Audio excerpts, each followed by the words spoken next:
तुम लोग आओ पढ़ाई के टाइम अगर कोई बात कर दिया, पिछला जन्म का याद दिला देंगे तुम लोगों को। चलिए यहाँ पे देखिए बाबू, आज हम लोग डिस्कस करने वाले हैं एक्सरसाइज 16। अच्छा देखिए, इसके पहले एक्सरसाइज 15 के बारे में हम आपको बताए थे, ठीक है। आज हम लोग डिस्कस करने वाले एक्सरसाइज कितना बाबू, 16। और आपको बता दें कि ये सारे ट्रांसलेशन प्रीवियस वाले हैं और उसी का हम लोग क्या कर रहे हैं, रिवीजन कर रहे हैं और ट्रांसलेशन बनाना साथ में हम लोग सीख रहे हैं।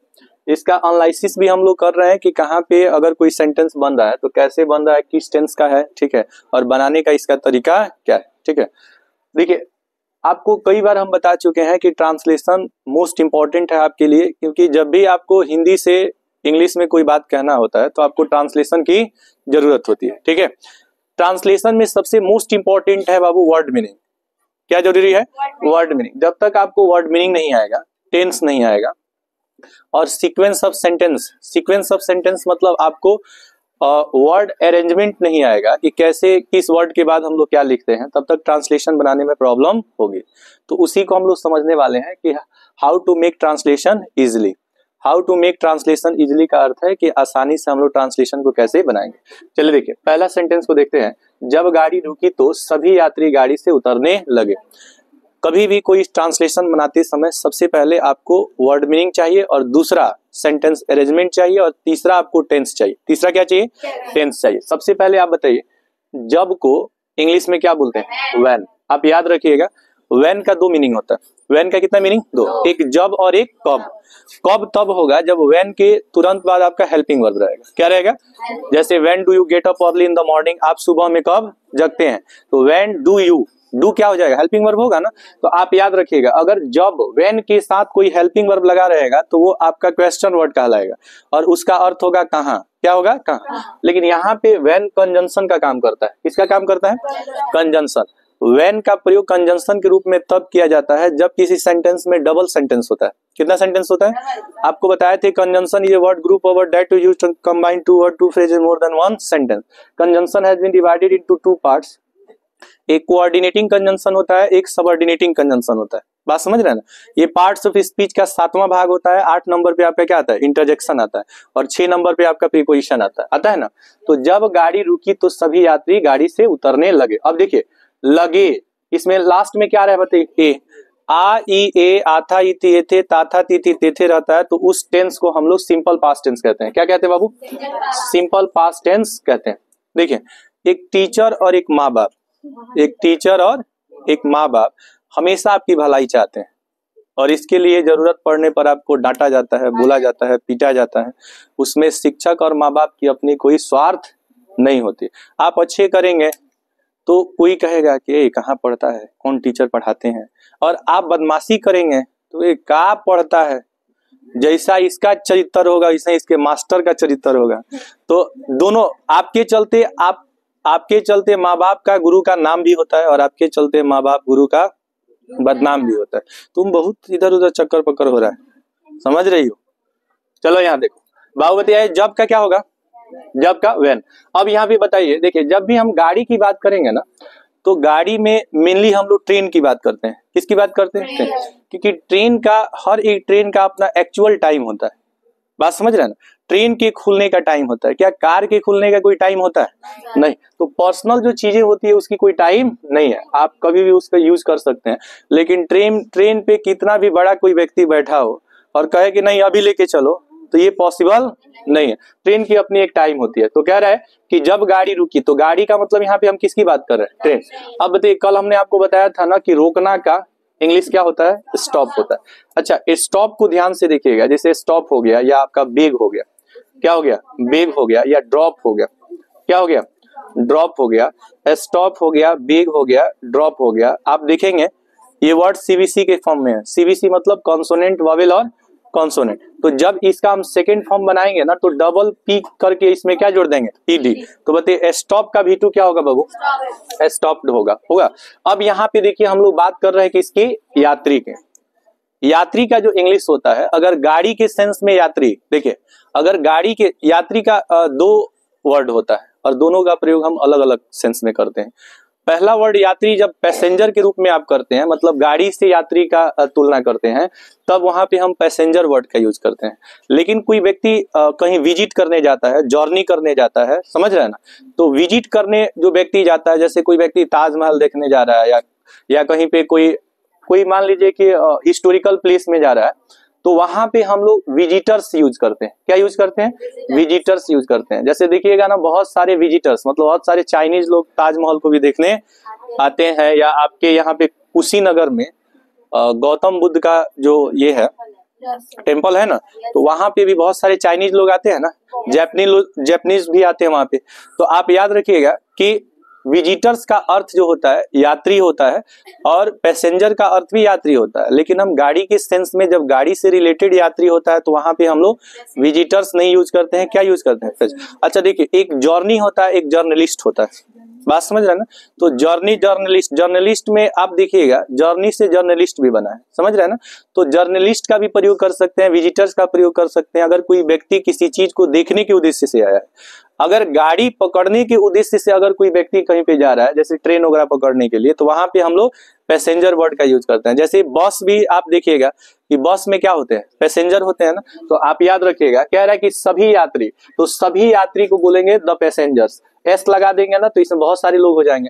अब एक ट्रांसलेशन हमने आपको बनाना सिखाया था, बिगिन का प्रयोग। आप याद रख लीजिएगा, बिगिन का प्रयोग हम आपको पढ़ा चुके हैं।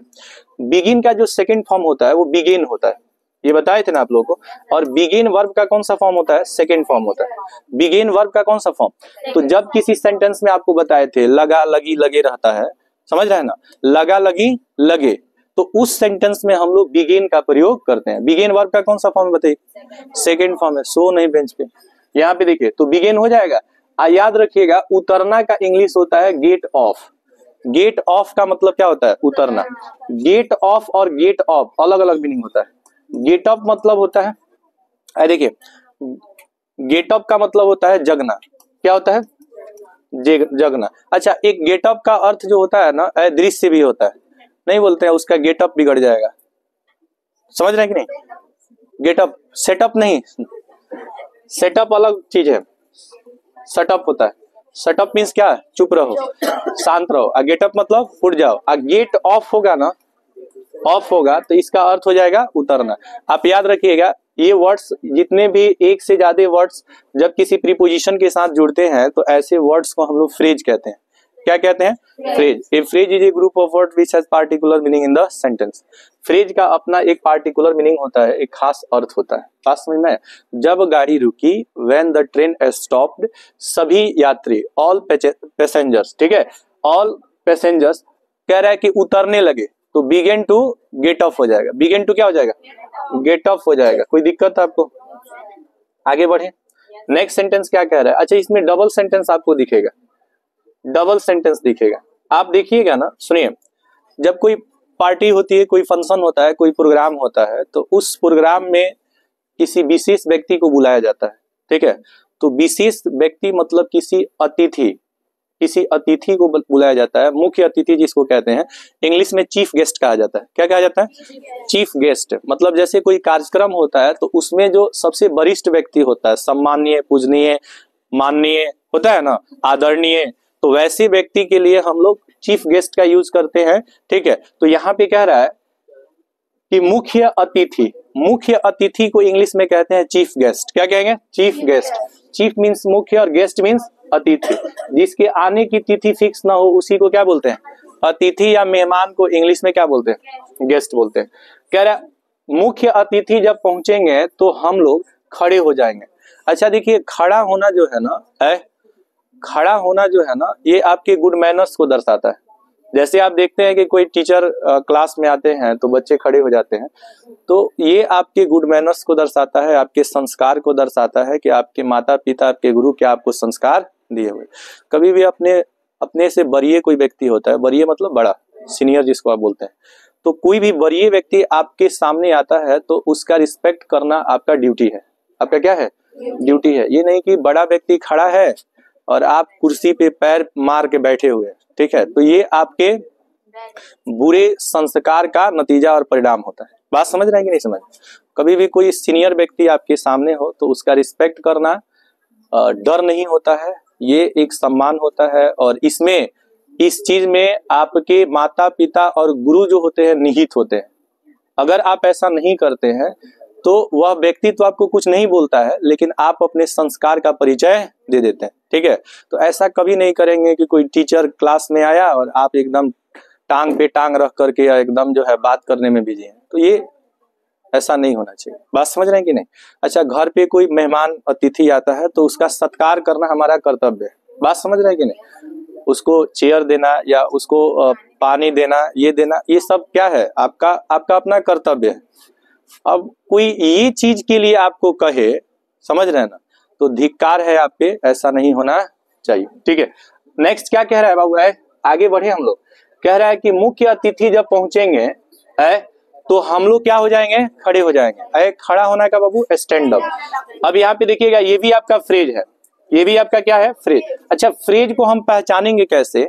तो फ्रेज में क्या होता है ना, एक तो वर्ड होगा और उस वर्ड के साथ कोई प्रीपोजिशन या अदर पार्ट्स ऑफ स्पीच जुड़ जाएगा, और उस दोनों वर्ड का सेपरेट मीनिंग नहीं होगा। सेपरेट मीनिंग समझ रहे हैं?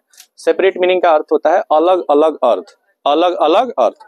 जबकि टोटल वर्ड्स आपस में जुड़कर एक कंप्लीट मीनिंग को क्या करता है? व्यक्त करता है। एक समास आप लोगों को पढ़ाए थे, बहुव्रीहि समास, याद आ रहा है आप लोगों को? जिसमें समस्त पदों का एक विशेष अर्थ होता है। जैसे आपको बताए थे कि दशानन, दशानन किसको बोलते हैं? रावण को। चतुरानन किसको बोलते हैं? ब्रह्मा जी को। वीणापाणी किसको बोलते हैं? सरस्वती जी को। लंबोदर किसको बोलते हैं? गणेश जी को। नीलकंठ किसको बोलते हैं? भगवान शंकर को बोलते हैं ना।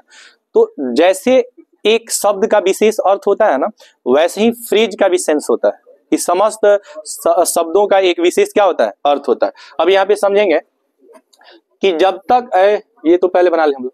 दूसरा सेंटेंस, मुख्य अतिथि जब पहुंचेंगे तो हम लोग खड़े हो जाएं। अब इसमें आप याद रखेंगे कि हमने आपको एक सेंटेंस टाइम एंड टेंस में एक सेंटेंस हमने आपको बताया था कि ठीक है, यदि तुम कठिन परिश्रम करोगे तो तुम सफल हो जाओगे, तुम मुझे खून दोगे तो मैं तुम्हें आजादी दूंगा, यदि वह मेरी मदद करेगी तो मैं उसकी मदद करूंगी।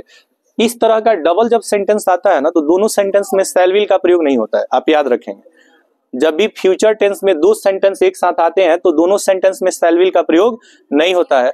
जो कंजंक्शन से शुरू होगा उसमें V1 और V5 लगता है, और जो सब्जेक्ट से शुरू होगा उसमें शैल और विल लगता है। अब इस सेंटेंस को आप देखेंगे, जैसे ये सेंटेंस किससे शुरू है? सब्जेक्ट से। सब्जेक्ट से शुरू है ना, तो आप देखिएगा इसमें शैल विल लगा है कि नहीं लगा। लेकिन जो सेंटेंस कंजंक्शन से शुरू होगा उसमें शैल विल का प्रयोग नहीं होता, जबकि V1 और V5 का प्रयोग होता है। यहाँ पे देखिएगा, व्हेन आपका क्या है बताइए? व्हेन क्या है? कंजंक्शन है। तो यहाँ पे चीफ गेस्ट जो है, चीफ गेस्ट आपका सब्जेक्ट है ना, तो क्या यहाँ शैल विल लगा है? नहीं लगा, नहीं है और लगेगा भी नहीं। आप याद रखेंगे, यहाँ अराइव्स जो है ना, ये वर्ब का कौन सा फॉर्म होता है? फिफ्थ फॉर्म होता है। तो इसमें नियम क्या होता है? इस नियम को समझेंगे कि जब फ्यूचर टेंस में डबल सेंटेंस आते हैं तो सब्जेक्ट से जो सेंटेंस शुरू होगा उसमें शैल विल लगेगा। क्या लगेगा बाबू? शैल विल प्लस V1। आज जो सेंटेंस कंजंक्शन से शुरू होगा, कंजंक्शन तो आप लोग समझ रहे हैं, जैसे व्हेन आपका क्या है? कंजंक्शन है, तो इसमें आप शैल विल का प्रयोग न करके V1 और किसका प्रयोग करते हैं? तो V1 और V5 को हम लोग कहते हैं सिंपल प्रेजेंट टेंस। V1 और V5 को क्या कहते हैं? सिंपल प्रेजेंट टेंस कहते हैं। और आप याद रखिएगा, सब्जेक्ट से जो शुरू होगा इसको हम लोग सिंपल फ्यूचर टेंस कहते हैं। भनभनाओ नहीं, सब भन नहीं करना है, मारेंगे हम। देखिए, हम किसी को मारते हैं ना, तो पहली चीज है कि हम धीरे नहीं मारते हैं, और इतिहास गवाह रहा है कि जिसको हम मारे हैं वो कोचिंग छोड़ दिया है। इसीलिए हम अपने आप पे बहुत कंट्रोल करते हैं कि हमको गुस्सा नहीं है रियल में। अन्यथा की स्थिति में जब रियल गुस्सा हमको आ जाएगा तो फिर समझिए कि या तो वो रहेगा जिंदा या तो हम रहेंगे। इसीलिए हम अल्टीमेटम दे के छोड़ देते हैं सबको। ये सब हमको हल्का में ले लेता है। चलो चलिए देखिए। अच्छा ये बताइए, आप लोगों का अब उम्र है पिटाने का जी। इस उम्र में हमें हाथ उठाना पड़े, वैसे हाथ को हम काट नहीं देंगे।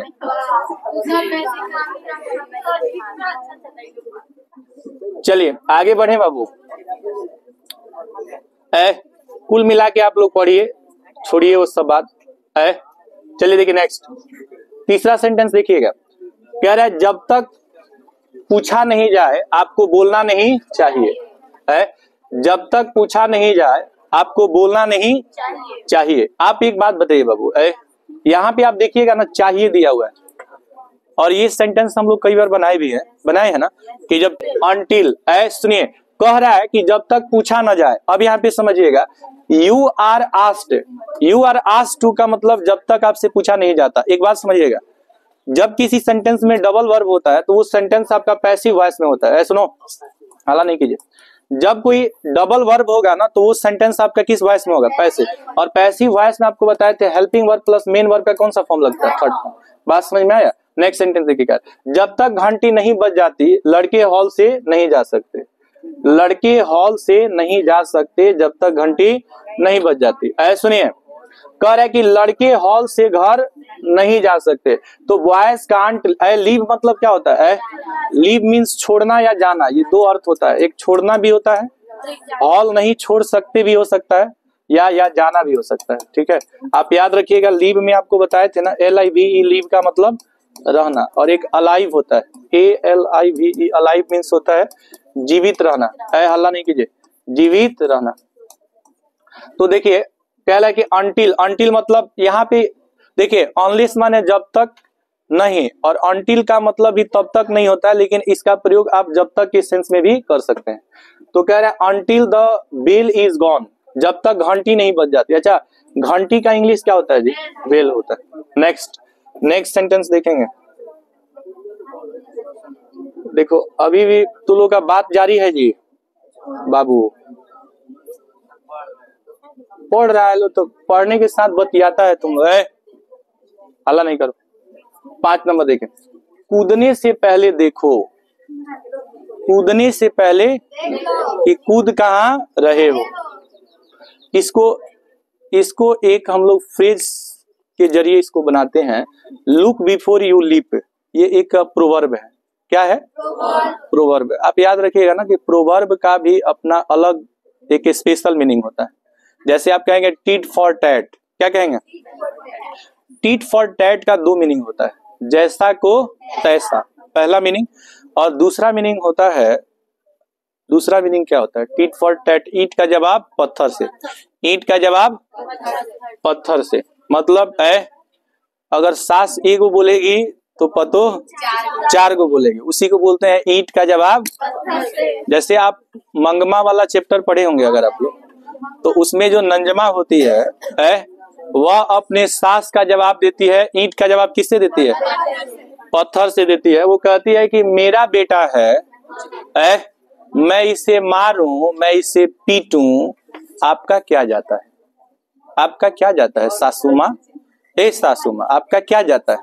तो वो कहती है कि तुम समझती नहीं हो, मैं तुम्हारे घर वाले की माँ हूं और तुम मुझसे जबान लड़ाती है।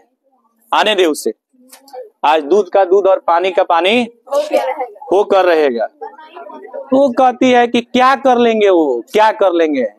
हाँ, वो क्या कर लेंगे मेरा? तो झगड़ा लग जाता है कि नहीं? उसमें क्वेश्चन पूछता है कि मंगमा और नजमा का लड़ाई क्यों होता है? किसके चलते? पोते के चलते। समझ रहे हैं कि नहीं? ओके, एक्सरसाइज कितना जी? अरे भैया 17 नॉट 17। सुनिए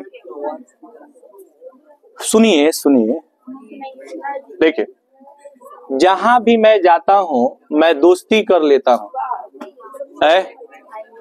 देखिए, और ऐसा होना भी चाहिए। सुनिए, जहां मैं जाता हूं दोस्ती कर लेता हूं, ऐसा होना चाहिए। देखिए, अगर आपके अंदर कोऑपरेटिव भावना होगा ना, कोऑपरेटिव मतलब दूसरे की सहायता करना, तो अगर ये टेंडेंसी आपके अंदर रहेगी कोऑपरेटिव का, जैसे कहीं नई जगह पे जा रहे हैं और कोई आपको कोई बात कह रहा है ना, तो आप ऐसा ट्रीट करते हैं जैसा लगे कि आप एलिजाबेथ के परिवार से बिलोंग करते हैं, महारानी एलिजाबेथ। समझ रहे हैं ना? इंग्लैंड की महारानी थी। अरे इंग्लैंड की महारानी थी, और क्या थी जी? अब एप्पल को क्या कहेंगे? एप्पल ही ना कहेंगे।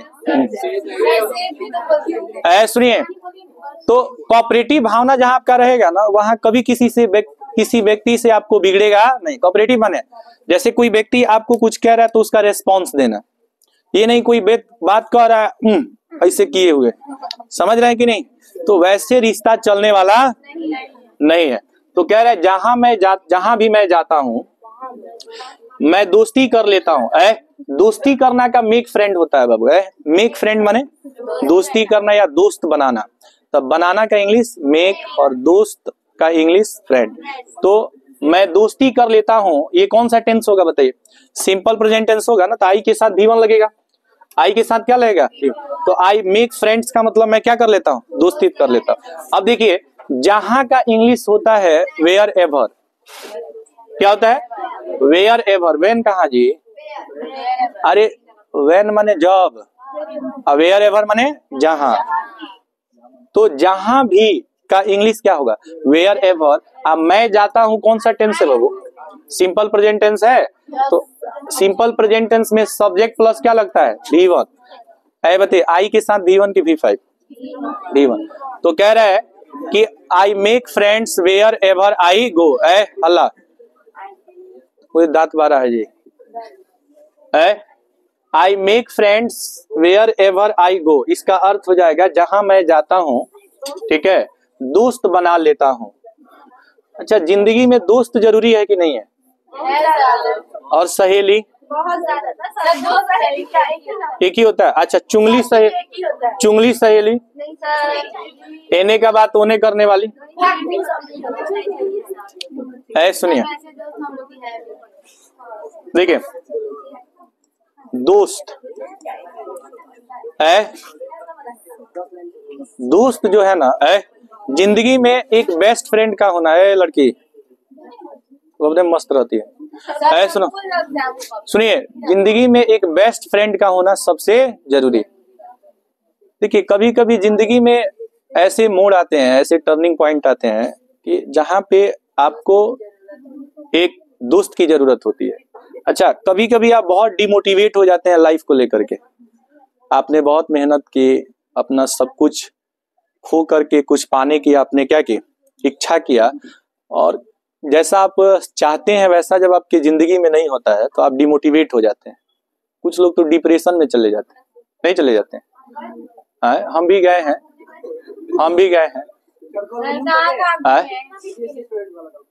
क्या देखे हैं? सुसाइड कर लिया है। सुसाइड? अच्छा बताइए क्यों नहीं कोई सुसाइड करेगा? आप बताइए। एक तो हमारे यहाँ एग्जाम नहीं होती है, और एग्जाम होती है तो पेपर लीक हो जाता है, कैंसिल हो जाता है, फिर अब उसका जजमेंट होने में 10 साल लग जाता है, तब तक लड़का स्टूडेंट से अंकल हो जाता है, ग्रैंड फादर हो जाता है। अच्छा देखिए, हम पटना में भी 2 साल है, सुनिए, पटना में भी हम 2 साल पढ़ाए हुए हैं। वहां पे हम देखे हैं कि एक एक बच्चा जिसका स्ट्रगल में 12 साल 15 साल निकल गया है। जैसे वो 20-25 साल की एज में आया पटना में तैयारी करने के लिए, और आज उसकी एज 35 साल 40 साल हो गई है, और आज भी वो प्रिपरेशन कर रहा है। आज भी क्या कर रहा है? बाल उसका झड़ गया है, दाढ़ी पाक गया है और आज भी प्रिपरेशन में लगा। अच्छा, घर से पैसा भी नहीं मांग सकता है। मतलब क्या जिंदगी वो लोग जीते हैं। और इसके बाद भी जब एग्जाम होता है तो पेपर लीक हो जाता है। तो ऐसे बच्चे सुसाइड नहीं करेंगे तो क्या करेंगे? बेरोजगारी आप देख रहे हैं चरम सीमा पे है। आज जो बंदा बीटेक में अपना बीटेक करने में जो 4 साल गंवाता है, कई लाख रुपए खर्च करता है, एक कौन बोल रही है जी? उठा के फेंक देंगे बाहर अभी बस। तो 4 साल अपना गंवाने के बाद अगर किसी को 8,000 रुपया का जॉब मिले, 12,000 का जॉब मिले, और जो अपने आप में इंजीनियर कहलाए, तो कहीं पे अगर कोई जॉब करने जाएगा तो घर में तो किसी को जॉब नहीं मिलेगा, बाहर ही निकलना पड़ेगा। और वहां जाने के बाद, जैसे मान लीजिए कि अगर आप दिल्ली में रहते हैं या कहीं सिटी में रहते हैं, तो वहां पे रेंट भी बहुत महंगा होता है। 5,000 8,000 रुपए में आपको सिंगल बेड का फ्लैट मिलता है, समझ रहे हैं ना? और उसमें आपका जो है 12,000 15,000 तनख्वाह होता है 30 दिन का। उसमें आपको अपना खाना पीना, जीना मरना, जितना आपका स्वास्थ्य संबंधित सारी चीजों को मेंटेन करना होता है। तो जो गार्जियन आप पे 4 साल पैसा लगाया हुआ है, अब तो वो यंग नहीं रहा, वो भी ओल्ड स्टेज में चले जाते हैं। अब वहां पे वह अपनी जब आवश्यकता की पूर्ति नहीं कर पाता है तो माँ बाप को कैसे देखेगा? तो ये सब चीजें जो है ना, अब बच्चे सुसाइड करने पे क्या हो जाएंगे, मजबूर हो जाएंगे। गवर्नमेंट को इस पे क्या करना चाहिए, स्ट्रिक्ट होना चाहिए। बात समझ रहे हैं कि नहीं। और ये सारे माफिया लोग करवाते हैं, माफिया समझते हैं ना, जो सेटर लोग होते हैं ना, वही सब ये सब करवाते हैं। उनको किसी की जिंदगी की क्या पड़ी हुई है। अभी आप देखिए लाठीचार्ज हुआ पटना में, काफी बच्चे घायल है कि नहीं। अरे भाई अपना मांग, अगर कोई स्टूडेंट अपना मांग कर रहा है तो जुल्म थोड़ी कर रहा है। आप उसका कोई निदान निकालिए कि लाठी चलाना आप शुरू कर देंगे। यहाँ पे देखिए नेक्स्ट, देखिए मैं जहां भी रहता हूं प्रसन्न रहता हूं। देखिए मैं जहां भी रहता हूं प्रसन्न रहता हूं। सुनिए आज के समय में आप देखेंगे ना तो बहुत कम ऐसे लोग मिलेंगे जो आपको प्रसन्न मिलेंगे। हर व्यक्ति के जिंदगी में कोई ना कोई एक दुख है, एक नहीं अनेक है। तो महात्मा बुद्ध का एक वक्तव्य था कि ये दुनिया दुखों से क्या है, भरा हुआ है, दुखों से क्या है, भरा पड़ा है। तो कह रहा है कि मैं जहां भी रहता हूं प्रसन्न रहता हूं। तो आई फील हैप्पी है, आई फील हैप्पी का मतलब क्या हो जाएगा, मैं प्रसन्न रहता हूं। और जहां का इंग्लिश होगा वेयर एवर है, क्या होगा, वेयर एवर। वेयर एवर मतलब जहां, जहां भी। अब मैं रहता हूं तो मैं का आई, और रहना का जी। अच्छा लीव का एक स्पेलिंग LEAVE, लीव माने छोड़ना या जाना, और एक लीव होगा LIVE। इस लीव का मतलब क्या होगा, रहना। लीव का मतलब रहना। लेकिन आप याद रखिएगा, जब किसी चीज को प्रत्यक्ष रूप से आप देखते हैं, प्रत्यक्ष रूप से, जैसे आप देखिएगा कि कोई टेलीविजन वगैरह पे टेलीकास्ट होता है, तो उस सेंस में इस लीव का प्रोनाउंसिएशन लाइव हो जाता है। क्या हो जाता है, लाइव। जैसे देखिएगा ऑनलाइन कोई क्लास होता है यूट्यूब वगैरह पे, तो यूट्यूब पे आप सुने होंगे कि लाइव क्लास चल रहा है, लाइव क्लास। तो इसको लाइव भी पढ़ते हैं और लिव भी पढ़ते हैं। The word LIVE both pronunciation, live and live. Live भी पढ़ सकते हैं और लिव भी। लाइव तब पढ़ेंगे जब इसका अर्थ किसी चीज को प्रत्यक्ष रूप से देखना होगा, और लिव तब पढ़ेंगे जब इसका अर्थ रहना होगा। बात समझ में आ रहा है कि नहीं आ रहा है। एक बात बताइए, आप लोग को कुछ समझ में आता है कि नहीं आता है। ऐसा ही हम खाली भाषण देते हैं।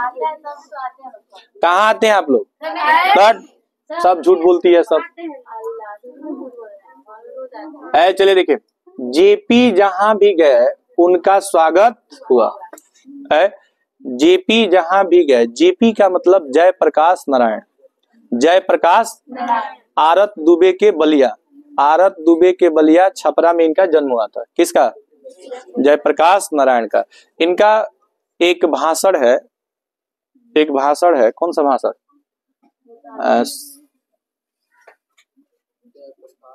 जयप्रकाश नारायण, ठीक है। जेपी यूनिवर्सिटी का नाम आप लोग सुने हैं? ये इन्हीं के नाम पे, ये इन्हीं के नाम पे, समझ रहे हैं कि नहीं है। अब यहाँ पे समझेंगे, जेपी जहां भी गए उनका स्वागत हुआ, उनका स्वागत हुआ है। तो अब यहाँ पे ये जो सेंटेंस है ये पैसिव वॉइस में, किस वॉइस में है, और स्वागत हुआ अंत में क्या आ रहा है, आ। तो ये आपका सिंपल पास्ट टेंस होगा। और सिंपल पास्ट टेंस जो होता है ना, इसका पैसिव वॉइस जब बनाएंगे तो इसमें वाज वेयर प्लस क्या लगता है, V3। आपको बताए थे कि voice is a transformation in which we study how to change from active to passive and passive to active.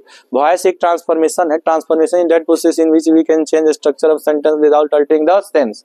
There are 5 chapters under the transformation as voice, narration, degree of comparison, remove to interchange of sentence. बात समझ रहे हैं, कुछ समझ में आ रहा है कि नहीं आ रहा है। अगर नहीं आ रहा है तो हम लोग हिंदी में देख लेंगे कि वॉइस जो चैप्टर है या एक ट्रांसफॉर्मेशन है, और ट्रांसफॉर्मेशन वह होता है जिसमें दो सेंटेंस का मीनिंग क्या होता है, सेम होता है, और स्ट्रक्चर क्या होता है, डिफरेंट होता है। बात समझ में आ रहा है कि नहीं आ रहा है। तो यहाँ पे ये जो V2 आप देख रहे हैं ये सिंपल पास्ट टेंस है। तो सिंपल पास्ट टेंस में एक्टिव वॉइस जब आप बनाएंगे तो उसमें क्या लगेगा, V2।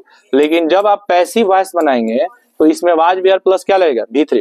तो कह रहा है कि जेपी जहां भी गए, ठीक है, उनका स्वागत हुआ। किनका स्वागत हुआ, तो जेपी का क्या हुआ, स्वागत हुआ। जेपी का स्वागत हुआ, तो इसको इंग्लिश में बोलेंगे जेपी वाज वेलकम। वेलकम मतलब welcome to Goa Singham, welcome, welcome to Goa Singham. Movie देखे आप लोग, सिंघम, सिंघम में बोलता है वेलकम टू गोवा सिंघम। सिंघम के गांव में जो जाता है ना, कौन? विलेन। तो गांव में जाता है तो सिंघम उसको क्या करता है, पैदल जाने पे मजबूर कर देता है ना, तो वो उसका ट्रांसफर करा देता है गोवा में। कहाँ पे? गोवा में। और वहां पे वो बोलता है सिंघम से वेलकम टू गोवा। मतलब दिखाता है कि मेरे पास इतना पावर है कि मैं तुम्हें जहां चाहूं वहां नचा सकता हूं, उंगलियों पे नचा सकता हूं। बात समझ रहे हैं कि नहीं? और आमतौर पे देखिए जो सिविल सर्वेंट होते हैं ना, मतलब जो एडमिनिस्ट्रेटर होते हैं, समझ लीजिए 18 घंटा 20 घंटा पढ़ाई करके और सिविल सर्वेंट बनते हैं, और नेता के पास उससे ज्यादा पावर होता है। बात समझ रहे हैं कि नहीं? इसलिए आप लोग देखिएगा कि चाह करके भी ऑनेस्ट जो ऑफिसर्स होते हैं, जो बदलाव समाज में लाना चाहते हैं, वो नहीं ला पाते। कहीं ना कहीं उनको ऐसा प्रताड़ित कर दिया जाता है, टॉर्चर कर दिया जाता है कि वह अपनी ऑनेस्टी भुला करके और फिर भ्रष्टाचार में क्या कर जाते हैं, उतर जाते हैं। बात समझ रहे हैं कि नहीं? सुनो यहाँ पे बाबू, JP was welcome, wherever. अब जहां भी वो गए, तो जाना का इंग्लिश बताइए। जाना का इंग्लिश में वेवर होता है जी। जाना का क्या होता है? गो। अब गो का जो V2 होता है वो वेंट होता है, इसका V3 क्या होता है? Gone. V4 going, V5 goes होता है। अब वांट जो है ना, वांट का V2 वांटेड होता है। सुनो बाबू, वेंट और वांट में कंफ्यूजन हो जाता है कि वांट का अर्थ होता है चाहना, अब वेंट जो है ये वर्ब का कौन सा फॉर्म है? Second form. तो जेपी वाज वेलकम्ड, हल्ला, JP was welcomed wherever he went. Went बताइए किसका फॉर्म है बाबू? गो का फॉर्म है वेंट, गो का फॉर्म है वेंट। ठीक है, आगे बढ़े। चलिए, जहां तेरा जी चाहे वहां जाओ, जहां तेरा जी चाहे वहां जाओ, जो मन करे वो खाओ, जहां मन करे वहां रहो। ऐसा सेंटेंस जब आएगा ना, जहां मन करे वहां बैठो, जो मन करे सो खाओ, जहां मन वहां जाओ, तो इसका एक स्ट्रक्चर होता है। स्ट्रक्चर क्या है? सुनो बाबू, स्ट्रक्चर ये है ना कि सबसे पहले आपको इसमें V1 लिखना है। इसका स्ट्रक्चर क्या है? जहां मन वहां बैठो, जो मन वो खाओ, जहां मन वहां जाओ, जो मन वो पढ़ो, जितना मन उतना भचर भचर करो। समझ रहे हैं ना? तो ऐसा सेंटेंस जब रहेगा, सुनिए, तब इसमें सबसे पहले आपको V1 लिखना है। क्या लिखना है? तो लास्ट में देखिए इसमें क्या दिया है? लास्ट में क्या दिया है? जाओ। तो पहले V1 लिखना है, पहले V1 लिखना है ना, तो आप लिखेंगे गो। जाओ तो गो। अब देखिए, जहां का इंग्लिश होता है वेयर, जहां का इंग्लिश वेयर भी होता है और वेयर एवर भी होता है। आप याद रखिएगा, वेयर और वेयर एवर। सुनो, वेयर भी हो सकता है, वेयर एवर भी हो सकता है। ठीक है, अब यहाँ पे आप जो सब्जेक्ट आएगा उसके अनुसार आप सिंपल प्रेजेंट टेंस का प्रयोग करेंगे। किसका प्रयोग करेंगे? सिंपल प्रेजेंट टेंस में एक V1 लगता है, तो यहाँ पे जहां मन वहां जाओ, यहाँ इसके लिए हम जो वर्ब यूज करेंगे वो हम लाइक और क्या यूज करेंगे? लाइक्स। अगर हमारा सब्जेक्ट सिंगुलर सब्जेक्ट रहेगा तो लाइक्स, अगर प्लूरल सब्जेक्ट रहेगा तो किसका यूज करेंगे? लाइक का। सुनो बाबू, हमारे जहां तेरा जी चाहे वहां जाओ, तो सबसे पहले जाओ तो गो। जहां का इंग्लिश वेयर भी होता है और वेयर एवर भी होता है, लेकिन स्पोकन में हम लोग कभी भी शॉर्ट प्रोनाउंसिएशन का यूज करते हैं, शॉर्ट फॉर्म का। स्पोकन में शॉर्ट फॉर्म का यूज करते हैं। बात समझ रहे हैं ना? तो जहां का क्या हो जाएगा? वेयर। तेरा जी चाहे, तो तेरा का या तू का या तुम लोग का या आप लोगों का इंग्लिश जो होता है क्या होता है? यू होता है। तू क्या कर लेगा? What do you do? तू क्या कर लेगा? तेरा क्या औकात है? तो तेरा, तू, तुम्हारा, आपका, इन सब का इंग्लिश क्या होगा? यू होगा। अरे बाबू बताओ, यू के साथ V1 लगता है कि V5? V1। लाइक V1 है कि V5? तो गो वेयर यू लाइक, जहां तेरा जी चाहे वहां जाओ। ठीक है, सिट वेयर यू लाइक, जहां तुम्हारा जी चाहे वहां बैठ जाओ। बात समझ रहे हैं कि नहीं? स्लीप वेयर यू लाइक, जहां तुम्हारा जी चाहे तुम सो जाओ। बात समझ में आ रहा है कि नहीं आ रहा? तब जो करना है उसको भी पहले रख देना है। जैसे जहां जी चाहे वहां जाओ, तो जो लास्ट में रहेगा उसको फर्स्ट में लिख देंगे। जाओ तो गो, वेयर यू लाइक। बैठना है वहां बैठो, ठीक है, तो सीट वेयर यू लाइक। बात समझ में आ रहा है कि नहीं आ रहा? खाना है वो खाओ, ठीक है, या ऐसे ही बोल सकते हैं जो तुम्हें खाना है वो तुम खाओ। तो यहाँ पे जब जो आएगा तो वाट का प्रयोग करेंगे, जो आएगा तो वाट, और जहां आएगा तो मतलब जैसे कोई नाउन की बात करेंगे तो वाट का प्रयोग करेंगे, और किसी प्लेस की बात करेंगे तो वेयर। वेयर किसको दर्शाता है? प्लेस को। और वाट दर्शाता है थिंग को, वस्तु को दर्शाता है, ठीक है। जैसे what do you want to eat, तुम क्या खाना चाहते हो, यहाँ पे हम नाम बताएंगे ना कि जगह का नाम बताइएगा, मैं पटना खाना चाहता हूँ, ऐसा नहीं ना बोलिएगा। तब प्लेस, वेयर प्लेस को आइडेंटिफाई करता है और व्हाट नाउन को आइडेंटिफाई करता है। बात समझ में आ रहा है कि नहीं? चलिए आगे बढ़े। जाओ, जाओ जहां तेरा जी चाहे। तब बताइए जाओ का go, where you like, where you like. कोई दिक्कत आपको आ रही है क्या? जहां वन है वहां बारिश होती है, जहां वन है वहां बारिश होती है। सुनिए, आप याद रखेंगे है बाबू, जहां वन है वहां क्या होती है? जहां वन है वहां बारिश होती है। सुनिए, हल्ला नहीं करना, आप याद रखिएगा। नेपाल का नाम आप लोग सुने होंगे, हमारा पड़ोसी मुल्क नेपाल है, जहां पे आप देख रहे थे कि नेपाल से अक्सर पानी की समस्या बिहार में होता है और वहां से बाढ़ की समस्या बिहार में उत्पन्न होता है। तो चूंकि नेपाल में पहाड़ी इलाका है, वन ज्यादा है, नेपाल का समझिए कि 40% भाग जो है, 40% भाग वन से ढका हुआ है। कितना? 40% भाग वन से ढका हुआ है। और जिसके कारण जहां पे सुनिए, जहां पे पर्वत और वन ये दो चीज ज्यादा होगा, पर्वत और वन दो चीज ज्यादा होगा, वहां वर्षा का औसतन उतना ही ज्यादा होता है। तो नेपाल में देखिएगा, अक्सर नेपाल पानी छोड़ता था जब, तो पूरा बिहार बाढ़ से क्या हो जाता था? त्रस्त हो जाता था। आपको बताए थे ना बाढ़ के बारे में, आपको हम पहले भी बता चुके थे। यह जब नदियों का जलस्तर जो होता है बहुत अधिक बढ़ जाता है और वह पानी जो होता है जिससे जान और माल दोनों की क्या होती है? क्षति होती है। तो इस स्थिति को हम लोग बाढ़ के नाम से जानते हैं। तो कह रहा है कि वन, वन का परिभाषा, वन को इंग्लिश में क्या बोलते हैं? फॉरेस्ट। फॉरेस्ट का अर्थ वन भी होता है और जंगल भी होता है। पृथ्वी का वह भाग जहां पेड़ पौधों की संख्या अधिकतम होती है, उस स्थान को वन और जंगल के नाम से जाना जाता है। आप गोरखपुर में देखेंगे कुसमी जंगल, कुसमी जंगल है ना, तो जहां पेड़ पौधों की संख्या ज्यादा होती है, पृथ्वी के उस भाग को हम लोग वन और जंगल के नाम से जानते हैं, और इंग्लिश में इसको फॉरेस्ट कहते हैं। क्या कहते हैं? फॉरेस्ट। तो कह रहा है कि पृथ्वी का वह स्थान जहां पेड़ पौधों की संख्या क्या होती है? अधिकतम होती है, उस स्थान को हम लोग वन और जंगल के नाम से जानते हैं। जहां वन है वहां वर्षा, बारिश होती है। बारिश होती है, आप याद रखिएगा, हमने आपको ईट का प्रयोग बताया था जी। किसका प्रयोग? ईट का प्रयोग। कि जब किसी सेंटेंस में काम करने वाले व्यक्ति का आता पता नहीं होता है, सुनो ना, कौन बात कर रही है जी? जब किसी सेंटेंस में काम करने वाले व्यक्ति का आता पता नहीं होता है, तो वहां पे हम सब्जेक्ट के रूप में किसका प्रयोग करते हैं? ईट। अब बताइए, वर्षा होना का क्या होगा? रेन। और जहां का क्या होगा? Where. There are forest, there are forest. जहां वन है, अब वन है तो केवल फॉरेस्ट लिख देंगे तो नहीं, जहां कोई सब्जेक्ट नहीं होता है वहां पे दो तरह के इंट्रोडक्टरी का हम लोग प्रयोग करते हैं।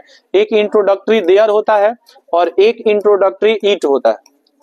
ईट और देयर का प्रयोग हम जब सब्जेक्ट नहीं होता है तो उस केस में ये दो तरह के प्रोनाउन को हम लोग यूज करते हैं। सुनिए बाबू, it rains where there are forest, जहां वन है वहां वर्षा होती है। नेक्स्ट सेंटेंस क्या कह रहा है? और आप याद रखिएगा, ये हम आपको पहले भी पढ़ा चुके हैं, पहले भी पढ़ा चुके हैं।